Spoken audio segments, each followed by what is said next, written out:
দোষ না করেও সব দায়ভার পড়ল মাহাদির কাঁধে। বিদায় নিতে হলো গোল্ডেন ডাক খেয়ে। অন্যদিকে উইকেট পাওয়ার পরও কপাল পুড়ল তামিম ইকবালের ফরচুন বরিশালের। যদিও মাহাদির উইকেট নিয়ে তৈরি হয়েছে প্রশ্ন, দর্শক সমর্থকেরা দায় দিচ্ছেন আম্পায়ারকে। তবে আইসিসির নিয়ম কি বলছে? বরিশালকে হারানোর জন্যই কি তবে এমন সিদ্ধান্ত আম্পায়ারের? আইসিসির নিয়মের ব্যাখ্যা শুনবো প্রতিবেদনের বাকি অংশে।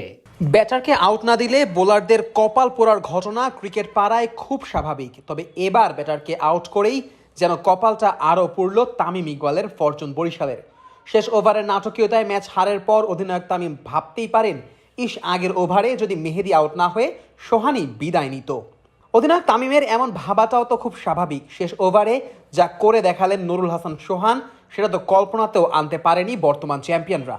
তাই তো ম্যাচ শেষে বিমর্ষ তামিম কি করবেন কি বলবেন সেটাই যেন বুঝে পাচ্ছেন না। তবে বৃহস্পতিবার শেষ ওভারের নাটকীয়তার আগের ওভারেও হয়েছে আরেক নাটক। এমন নাটক আগে কখনো বিপিএলে হয়েছে কিনা তা জানার জন্য ঘাঁটতে হবে ইতিহাস। তবে নিকট অতীতে যে এমন কিছুই ঘটে নাই সেটা খুব সহজেই বলে দেওয়া যায়। কোনো অপরাধ না করেও 22 গজে অবস্ট্রাক্টিং দ্য ফিল্ডের দোহাই দিয়ে বিদায় করা হয়েছে মেহেদীকে। উল্টো ফিল্ডিংয়ে বাধা দেওয়ার এই কাজটা করেছিলেন অধিনায়ক নুরুল হাসান সোহান, কিন্তু আম্পায়ার তাকে না বিদায় করে বিদায় করলেন মেহেদীকে।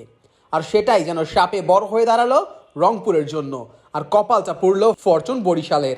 198 রানের টার্গেটে ব্যাট করতে নেমে শেষ 2 ওভারে রংপুরের দরকার ছিল আরও 39 রান। জাহান্দাদের করা প্রথম 2 বলে 2 ছক্কা হাঁকিয়ে খুশদিল আশা জাগাচ্ছিল রংপুরের। তবে তৃতীয় বলেই বিদায় নেন খুশদিল। 9 বলে তখন দরকার 27।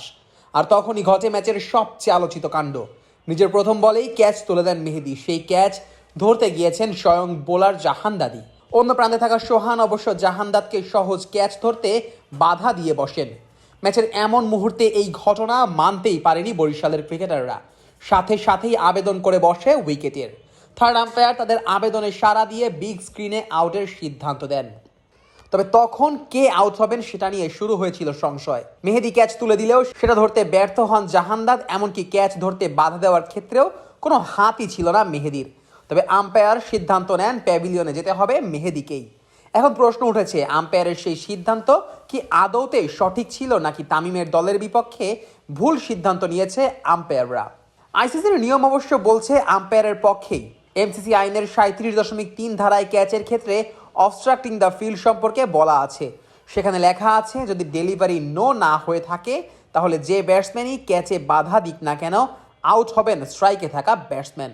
সেই হিসেব অনুযায়ী রংপুরের হয়ে আউট হবার কথা ছিল মেহেদীরই, আর সেটাই দিয়েছেন ম্যাচের আম্পায়াররা। যদিও এতেই লাভ হয়েছে রংপুরের। শেষ ওভারে 3-4 ও 3 ছক্কা মেরে রেকর্ড গড়েছেন নুরুল হাসান সোহান, আর ম্যাচটা নিজেদের করে নিয়েছে রংপুর। বরিশালের ভাগ্যে জুটেছে আসরের দ্বিতীয় হার।